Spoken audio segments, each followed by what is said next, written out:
기원전 1세기부터 유대 사회에는 크게 두 개의 종파가 있었습니다. 사두개파와 바리새파입니다. 이들은 거의 대부분의 영역에서 사실상 엇갈린 입장을 끊임없이 보이게 됩니다. 그러나 그들에게 이제 공동의 적이 나타났습니다. 나사렛 예수입니다. 이런 분위기에서 오늘 본문을 보는 게 아주 정확하게 볼 수 있는 그 시선입니다. 바리새인들은 사두개인들이 예수님과 논쟁에서 대답을 못하는 것을 봐요.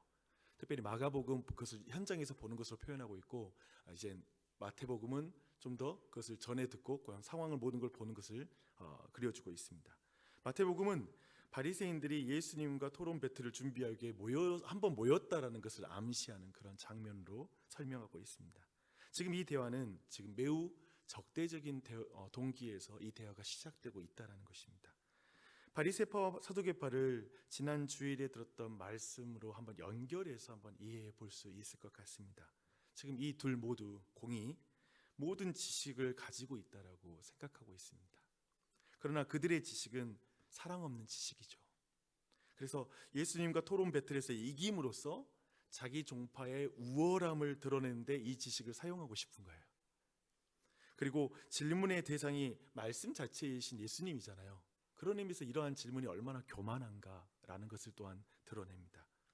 무슨 말을 하더라도 이들은 예수님을 무너뜨리고 다른 종파를 허무는 것이 목적인 그런 지식 노름에 빠졌다라고 우리는 이 모든 걸 설명할 수 있을 것입니다.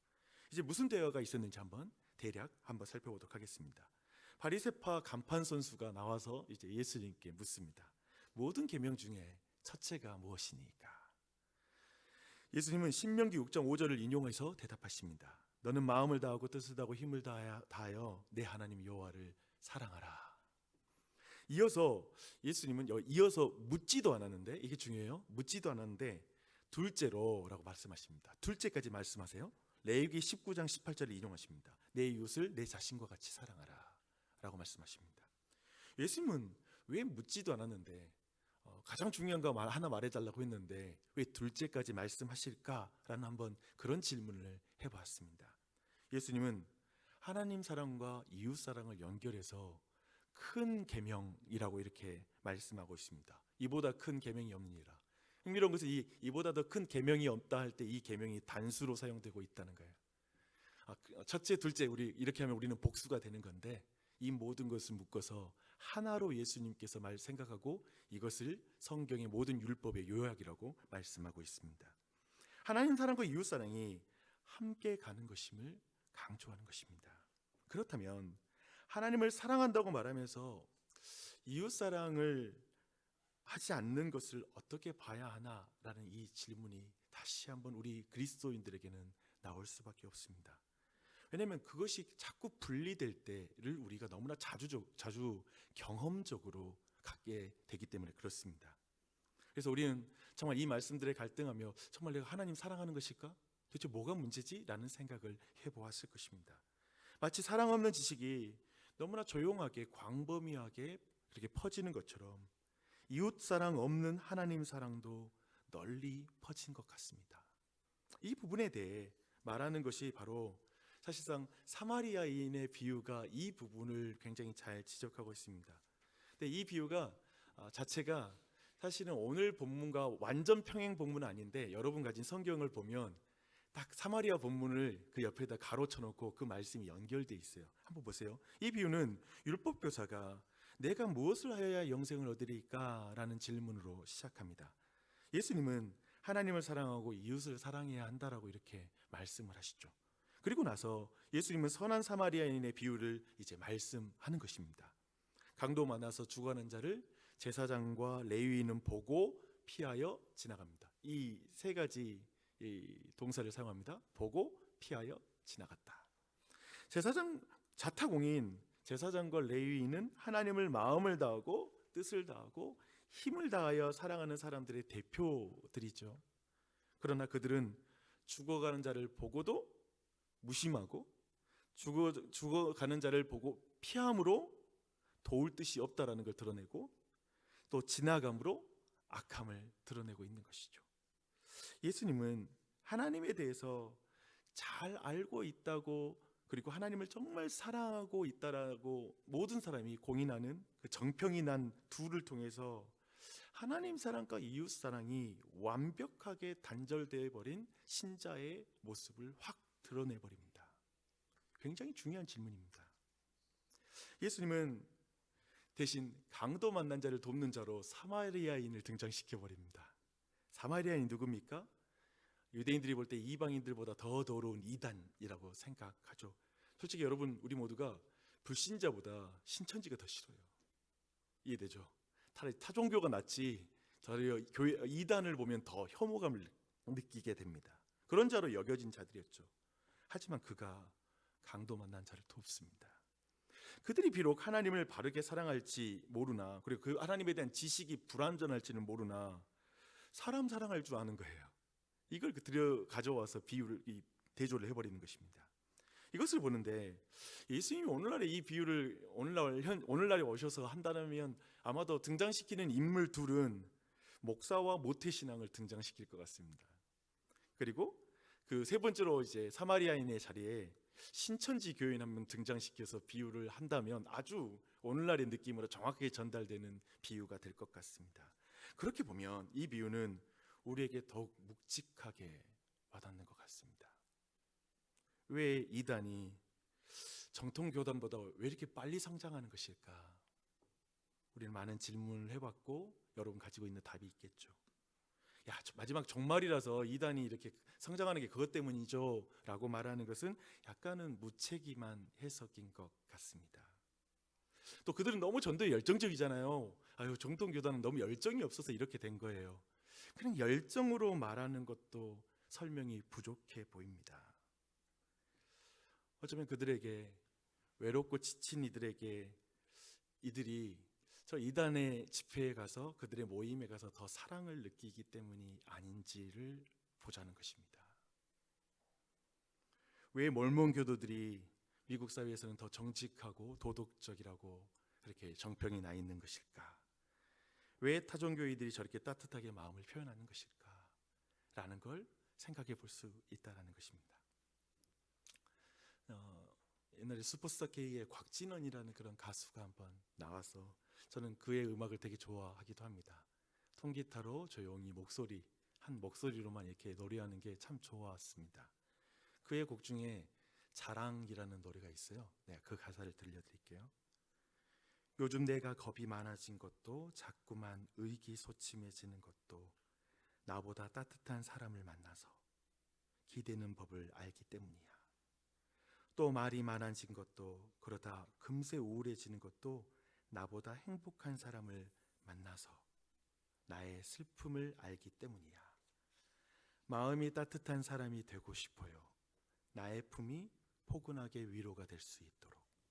사랑을 나눠줄 만큼 행복한 사람이 되면 그대에게 제일 먼저 자랑할 거예요.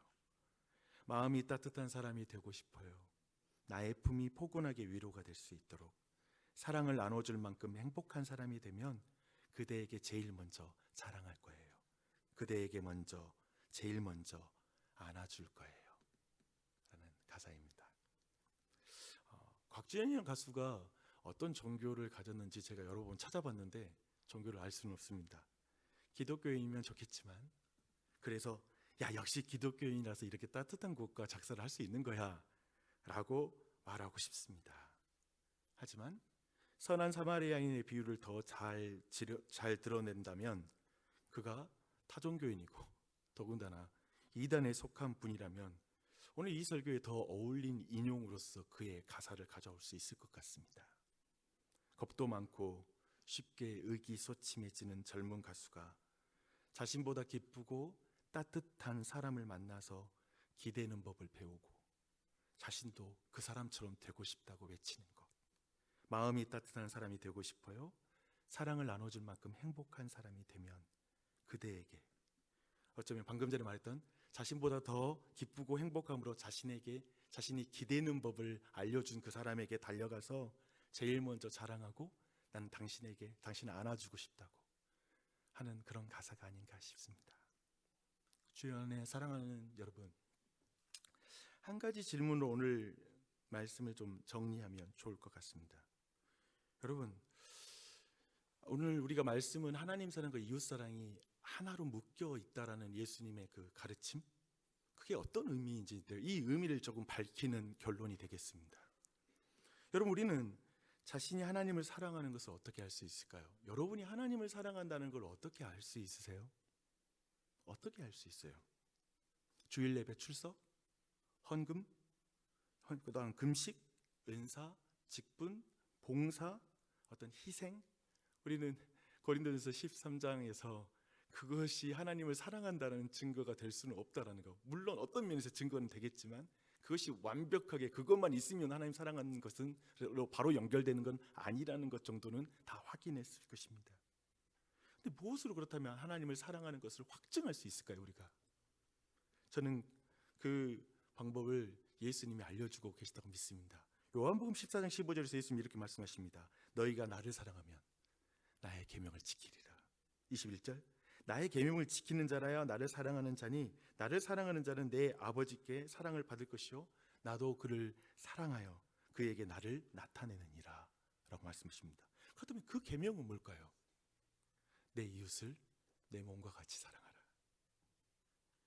이렇게 간다면 우리는 어떻게 하나님을 사랑하는 걸 우리가 확인할 수 있는지가 드러나죠.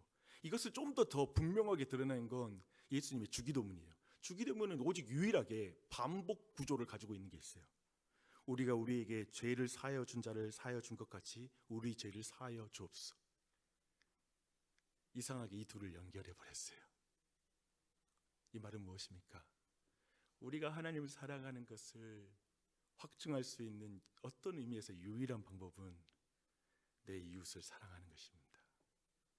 내 이웃을 사랑할 때야, 그때야 내가 하나님 사랑하는 것을 알게 되고 하나님의 사랑이 나타난다는 거예요. 알게 된다는 거예요. 인식이 가능하다는 거예요. 하나님께 우리가 용서받았다라는 걸 어떻게 알 수 있을까요? 여러분 어떠세요? 참 기독교처럼 쉬운 게 없잖아요.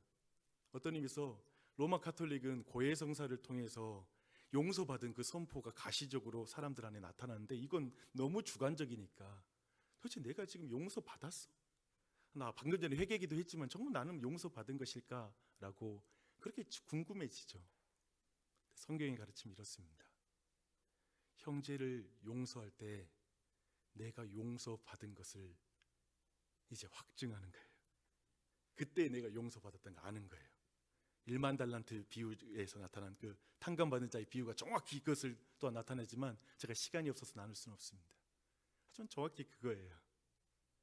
용서하는 것을 통해 용서받는 것을 확인할 수 있다라는 것이죠. 그리고 하나님의 용서를 어떻게 받아들이는지가 다 드러난다는 것이죠. 그런 개념을 쭉 연결합니다. 주 안에 사랑하는 여러분, 이 한날도 어떤 날인가요?